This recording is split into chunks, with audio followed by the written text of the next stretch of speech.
ತಮಿಳುನಾಡು ರಾಜಕಾರಣ ರೋಚಕ ಘಟ್ಟದತ್ತ ತಲುಪಿದೆ. ಆ ಕ್ಲೈಮ್ಯಾಕ್ಸ್ ಸಿಗುವಂತಹ ಲಕ್ಷಣವೇ ಕಾಣಿಸ್ತಾ ಇಲ್ಲ. ಗೊತ್ತಿಲ್ಲ, ಇವತ್ತು 4 ಗಂಟೆಯ ಡೆಡ್ಲೈನ್ ಅನ್ನ ಕೊಟ್ಟಿದ್ದಾರೆ. 4 ಗಂಟೆಗೆ ನಾವು ನಿರ್ಧಾರ ಪ್ರಕಟ ಮಾಡ್ತೀವಿ ಅಂತ ಹೇಳಿ ವಿಸಿಕೆ ಪಕ್ಷ ಈಗಷ್ಟೇ ಹೇಳಿದೆ. ಆ 4 ಗಂಟೆಗೆ ಬರುವಂತಹ ನಿರ್ಧಾರ ಯಾರ ಪರವಾಗಿರುತ್ತೆ ಅನ್ನೋದ್ರ ಮೇಲೆ ತಮಿಳುನಾಡಿನಲ್ಲಿ ಏನಾಗುತ್ತೆ ಅನ್ನೋದು ನಿರ್ಧಾರ ಆಗುತ್ತೆ. ನೋಡಿ, ಈಗೊಂದು ಮಹತ್ವದ ಅಪ್ಡೇಟ್. ತಿರುಮಾವಳಂಗೆ ಸಿಎಂ ಆಫರ್ ಕೊಟ್ಟಿದೆಯಂತೆ ಎಐಎಡಿಎಂಕೆ. ರೋಚಕತೆ ನಿಲ್ತಾ ಇಲ್ಲ ತಮಿಳುನಾಡು ರಾಜಕಾರಣದ್ದು. ವಿಸಿಕೆ ಮುಖ್ಯಸ್ಥನಿಗೆ ಸಿಗುತ್ತಾ ಮುಖ್ಯಮಂತ್ರಿ ಹುದ್ದೆ? ಕಿಂಗ್ ಮೇಕರ್ ಅಲ್ಲ, ನೇರವಾಗಿ ಕಿಂಗೇ ಆಗ್ಬಿಡ್ತಾರೆ ತಿರುಮಾವಳನ್ನವರು. ಟಿವಿಕೆ ಜೊತೆಗೆ ಹೋದ್ರೆ ಡಿಸಿಎಂ ಪಟ್ಟ, ಪಕ್ಷದ ಮತ್ತೋರ್ವ ಶಾಸಕರಿಗೆ ಸಚಿವ ಪಟ್ಟ, ತಿರುಚಿ ಪೂರ್ವ ಕ್ಷೇತ್ರ, ಇಂಥ ಬೇಡಿಕೆಗಳನ್ನೆಲ್ಲ ಇಟ್ಟಿತ್ತು.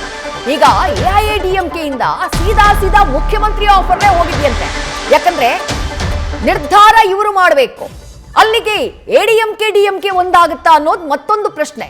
ಸ್ಟಾಲಿನ್ ಅವರು ಹೇಳಿದ್ದಾರೆ, ಕನಿಮೋಳಿ ಅವರು ಹೇಳಿದ್ದಾರೆ, ಇಲ್ಲ ನಾವಿಬ್ರು ಒಂದಾಗೋದಕ್ಕೆ ಚಾನ್ಸೇ ಇಲ್ಲ ಅಂತ ಹೇಳಿ. ಇಲ್ಲಿ ಇನ್ನೊಂದು ವಿಚಾರವನ್ನ ಹೇಳಬೇಕು.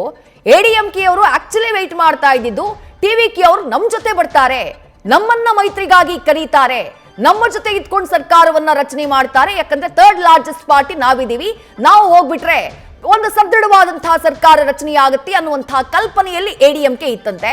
ಆದ್ರೆ ಎಡಿಎಂಕೆ ಕಡೆ ತಿರುಗಿ ಕೂಡ ನೋಡ್ಲಿಲ್ಲ ವಿಜಯ್ ಅವರು. ಎನ್ಡಿಎ ಮೈತ್ರಿಕೂಟದ ಯಾವ ಪಕ್ಷಗಳನ್ನು ಕೂಡ ಸರ್ಕಾರ ರಚನೆಗೆ ಅವರು ಆಹ್ವಾನವನ್ನೇ ಮಾಡಲಿಲ್ಲ.